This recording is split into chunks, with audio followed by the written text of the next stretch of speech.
Pintu teater 2 telah dibuka. Para penonton yang telah memiliki karcis dipersilakan memasuki ruangan teater.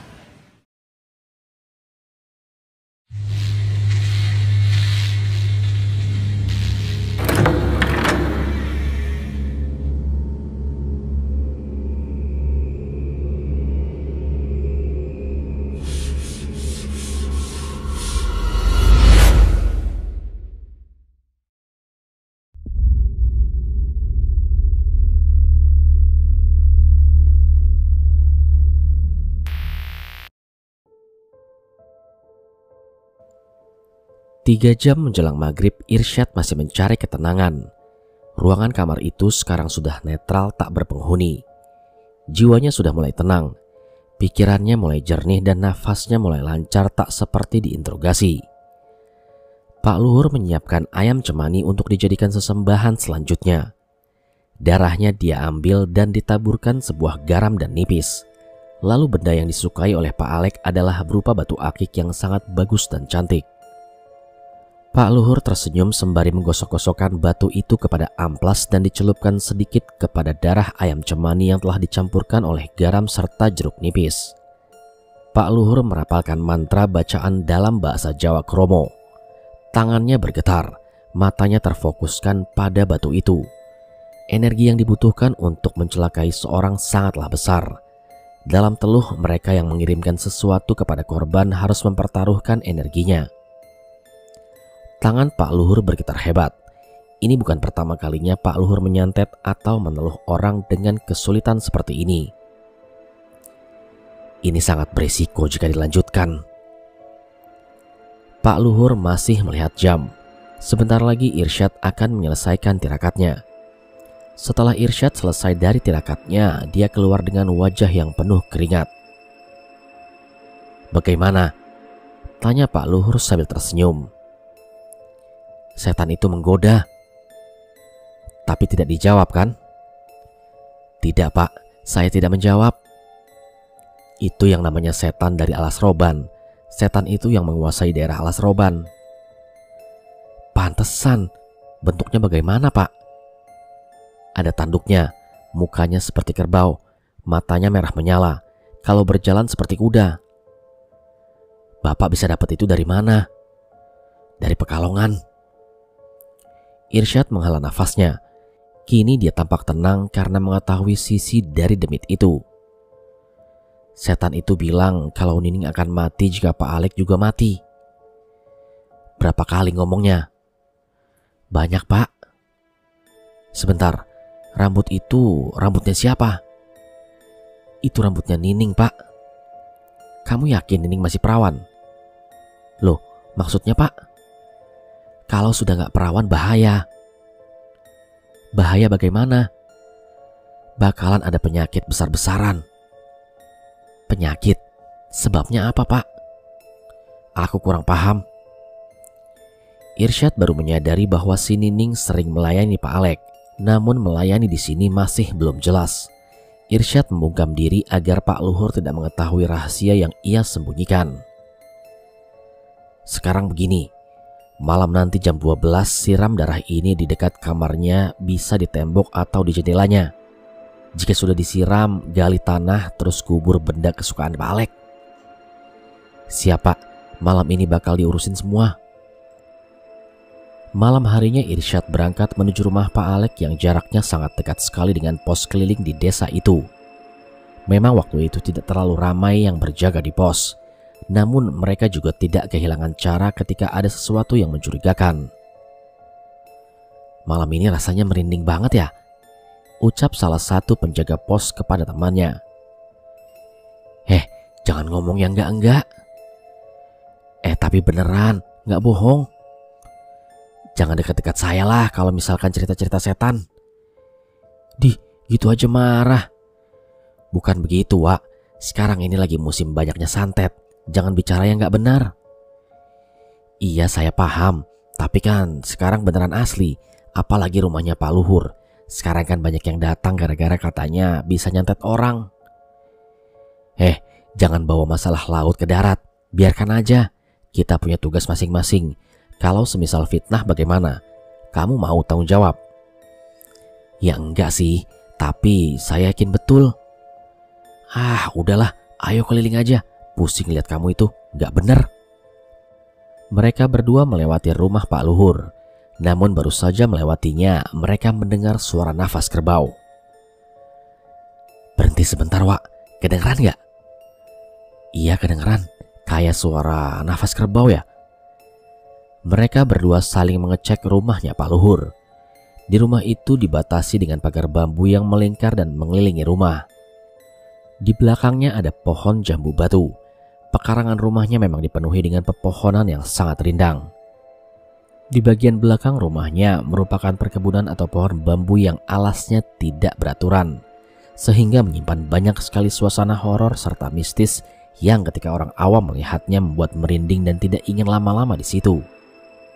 Jika kalian bertanya tinggal dengan siapa Pak Luhur, saya akan bantu jawab. Dia tinggal sendirian. Istri dan anaknya meninggal secara tidak wajar. Para warga meyakini keduanya dijadikan tumbal. Sementara itu persepsi warga kepada Pak Luhur sangatlah hina. Dia dicap sebagai dukun teluh atau dukun santet yang meresahkan warga. Namun tidak ada tindakan dari RW setempat karena kurangnya bahan bukti untuk menciduknya. Pernah suatu hari Pak Luhur ketahuan sedang menyembelih ayam cemani di malam hari. Saat itu cemani sangatlah dipercaya sebagai sesembahan bahkan hingga sekarang. Dan Pak Luhur dengan santainya menjawab, "Ini buat lauk makan." Tentu saja jawabannya sangat tidak real, karena satu hari kemudian ada salah satu warga yang meninggal secara tidak wajar. Anggota tubuhnya terbakar dan membuat dirinya kehilangan nyawa. Moh, ucap temannya yang bernama Bidin kepada Muhaimin. Apa sih Din? Jangan sandaran. Aku takut. Aduh, kamu ini satpam penakut. Kamu tahu tidak, ketika kasusnya si anak Pak Uung, kan anaknya disantet oleh Pak Luhur. Jangan gibah terus apa? Itu mah fakta. Soalnya Pak RW sebelum meninggal, si Pak Luhur nyembelih ayam cemani malam-malam. Buat apa coba? Kan istri dan anaknya juga udah meninggal. Udah, jangan ngegosip, nggak baik. Ah, ya udahlah, saya diam aja. Nah, gitu, dari tadi kek. Mereka berdua tiba di pekarangan rumah Pak Luhur. Lalu suara nafas kerbau itu semakin dekat. Kan, suaranya nambah besar. Din, ayo cek rumahnya.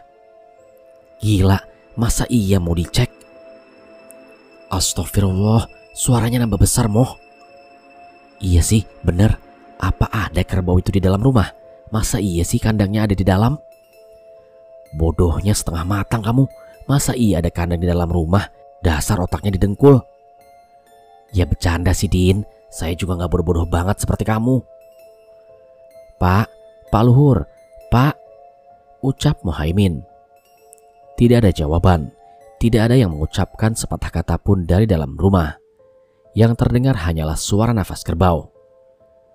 Din, itu ada orang bertanduk. Mana? Gak ada kok. Itu dekat jendela kamar. Astagfirullah, apa itu? Udah, ayo lari. Baru saja mereka membalikan badan, Pak Luhur sudah berada di hadapan mereka. Kalian, kenapa? Tanya Pak Luhur. Lah, Pak Luhur, kirain siapa? Ada apa emangnya? Kok kalian seperti melihat setan aja? Kenapa ini? Tadi kami mendengar suara nafas kerbau, Pak. Ketika kami cek rumah Bapak hingga pekarangan rumah, kami mendapati sosok manusia bertanduk. Wah, masih aja kalian percaya begituan. Yang namanya manusia ya manusia. Masa iya ada manusia bertanduk? Ada-ada aja kamu, Moh. Bapak gak percaya banget sih. Jelas Bidin dengan nada meninggi. Mana ada manusia bertanduk? Ucap Pak Luhur. Apa jangan-jangan itu peliharaan Bapak ya? Barangkali saja Pak Luhur menyembunyikan sesuatu dari warga. Kamu jangan sembarangan ngomong ya. Muhaimin dan Bidin hanya bisa diam. Dia sekarang melihat sisi ketakutan di raut muka Pak Luhur. Mana ada yang namanya manusia bertanduk? Jangan asal fitnah kalian. Baik Pak, kami mohon maaf. Barangkali ada salah paham. Kami izin kembali ke pos dulu ya Pak. Terima kasih Pak. Muhaimin dan Bidin segera meninggalkan tempat itu. Terukir kekesalan di dalam diri Pak Luhur. Apakah ada sesuatu yang membuat si demit itu bangun dari tidurnya? Kemudian Pak Luhur memasuki rumahnya dengan penuh kekesalan. Dia mendapati demit peliharaannya sedang berdiri di depan kamarnya. Kenapa kamu menampakkan diri? Bodoh, jika warga tahu kita bisa celaka.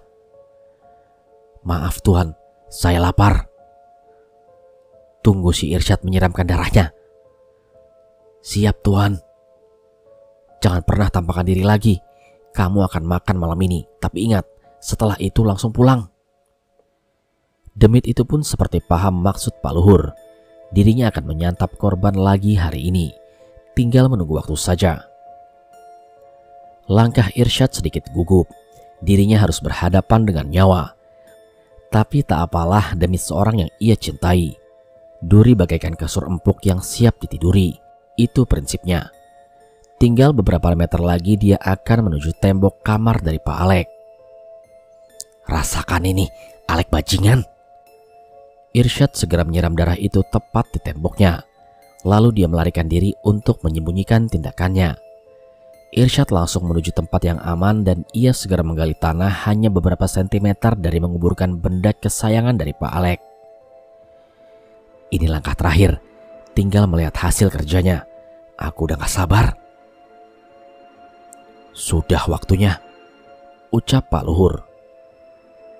Tuan, saya lapar. Berangkat menuju rumah yang tersiram darah ayam cemani. Disitulah makananmu berada. Siap Tuan. Manusia kerbau itu menghilang dengan sekejap. Dia menuju tempat Pak Alek. Beberapa menit kemudian terdengar suara teriakan dari Pak Alek. Suara itu memecah keheningan malam dan menjadi teriakan yang paling menakutkan. Sudah dimulai toh? Tanya Irsyad dalam hati. Sekali lagi terdengar suara teriakan yang sangat menakutkan itu. Para warga yang mendengar teriakan itu langsung mencari asal muasal suara itu. Ada apa? Ada suara orang teriak dari rumah Pak Alek kayaknya. Ayo ke sana. Muhaimin dan Bidin dan beberapa warga langsung menuju rumah Pak Alek. Dirinya mendapati keramaian yang luar biasa. Sepertinya si santet. Ada apa Mbak? Pak Alek meninggal tidak wajar meninggalnya. Kok bisa? Sepertinya disantet. Soalnya di tembok kamarnya ada darah ayam cemani.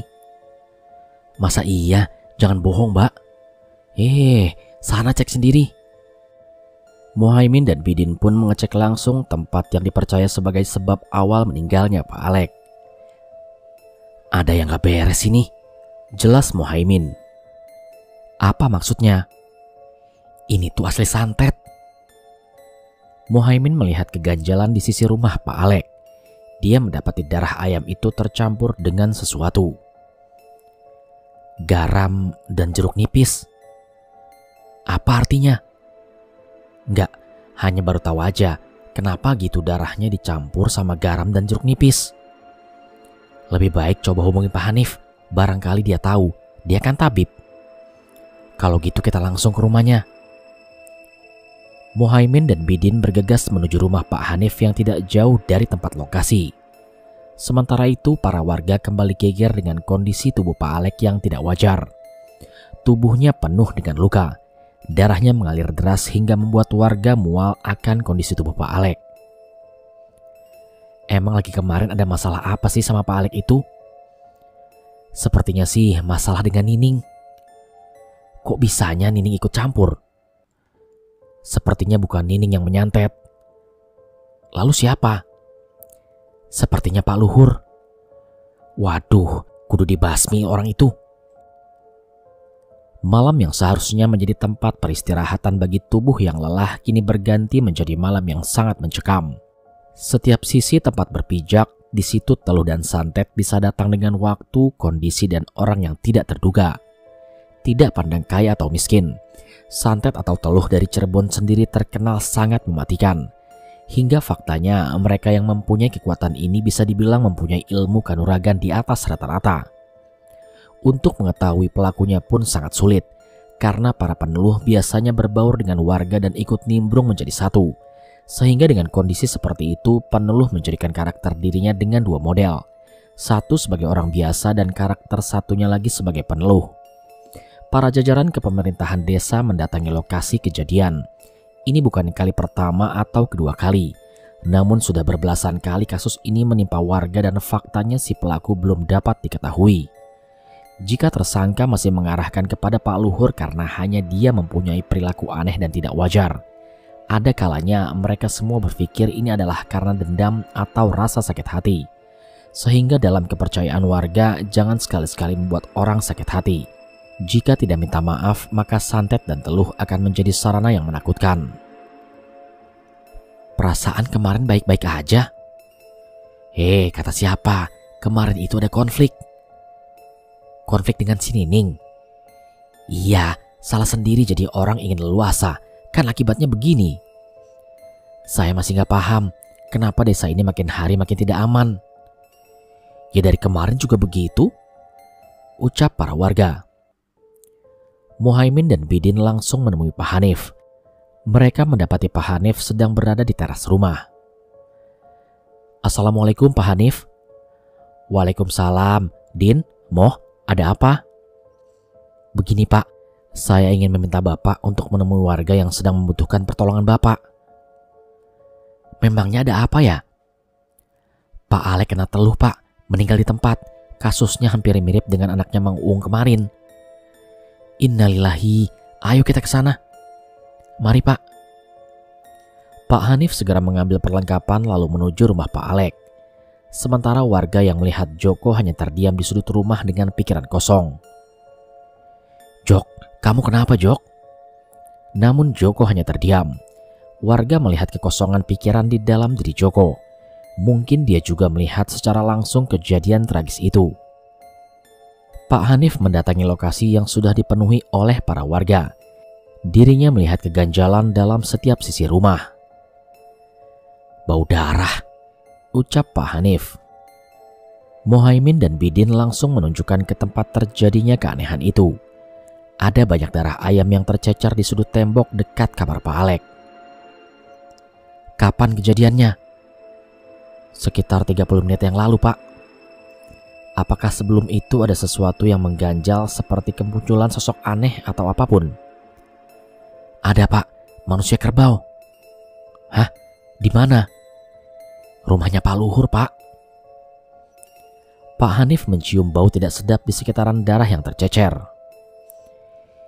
Ini gak beres. Muhaimin, Bidin, cari galian lubang di sekitaran sini. Ada apa Pak? Udah cepet, jangan banyak tanya. Muhaimin dan Bidin segera mencari lubang galian yang dimaksud oleh Pak Hanif. Dia mencari di setiap sisi rumah Pak Alek. Beberapa meter dari tempat kejadian, dia melihat sebuah galian kecil yang diameternya hanya 5 cm. Apa ini ya? Sambil menunjuk ke arah galian yang dimaksud. Ini sepertinya masih baru. Kalau gitu cepat gali. Mereka pun menggali tanah tersebut dan mendapatkan sesuatu yang aneh. Apa ini? Cincin ya? Ah iya benar, ini cincin. Kalau gitu kita cepat balikin ke Pak Hanif. Mereka berdua pun segera bergegas menuju Pak Hanif. Pak, ini bendanya. Coba mana sini. Pak Hanif segera mengambil air dari tasnya. Lalu dia menyiramkan cincin tersebut. Tampaklah sesuatu yang aneh. Bener aja, ini tindakan teluh. Ada apa Pak? Tanya Bidin. Dendam. Ada yang dendam kepada Pak Alek. Nyawa Pak Alek jadi makanan manusia kerbau. Jadi bagaimana Pak selanjutnya? Pak Hanif masih memikirkan jalan keluar.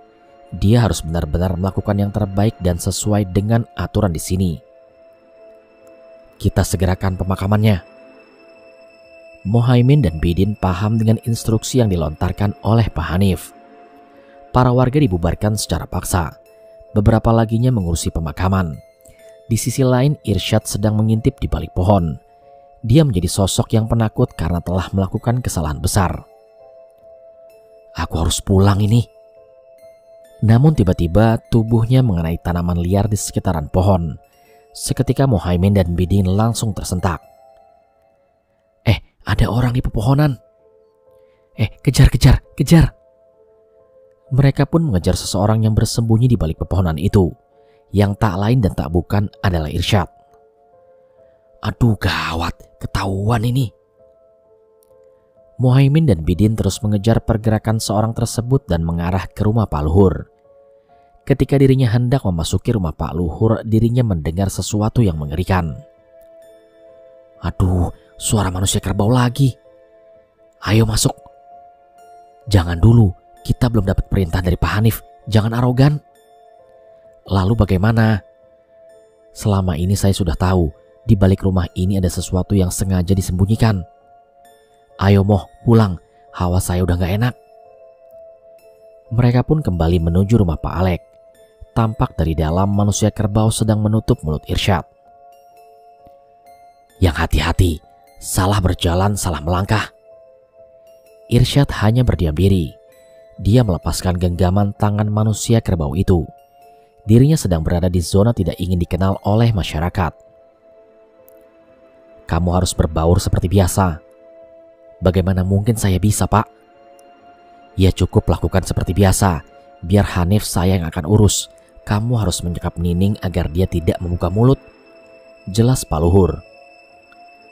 Memangnya ada apa sih, Pak? Tanya Irsyad. Karena dia akan terlibat dengan masalah ini. Loh, bukankah kamu sudah berjanji agar tidak mengaitkan Nining dalam masalah ini? Lalu kenapa Nining jadi ikut terlibat? Tanya Irsyad dengan nada yang tidak biasa. Ini soal rambut yang kau berikan dan tentang keperawanan Nining. Kamu salah besar. Apa maksudnya? Nining sudah tidak perawan, ucap Pak Luhur pada Irsyad. Irsyad pun tercengang, dirinya mendadak terjatuh. Pak, ini gak bercanda kan? Tidak, ini serius. Lalu bagaimana, Pak? Sudah, tenang saja. Saya mengurus Hanif, kamu mengurus Nining. Bajingan, kenapa si Nining gak bicara dari tadi kalau ada kejadian seperti ini? Sudah, ayo jangan lama-lama. Pak Luhur berangkat menuju rumah Pak Hanif secara diam-diam, sedangkan Irsyad mengunjungi rumah Nining untuk membungkam rahasia yang akan dipecahkan oleh Pak Hanif. Pak Hanif waktu itu sedang bersantai di dalam rumahnya. Istrinya Bu Mala sedang hamil tua. Dirinya memang berjaga-jaga setiap malam jikalau ada sesuatu yang sangat menakutkan. Saya tahu siapa kamu. Mau apa datang ke rumah saya? Hebat ya, bisa mengetahui keberadaan saya. Memang kemampuanmu itu tidak diragukan lagi. Pak Hanif menengok ke arah belakang.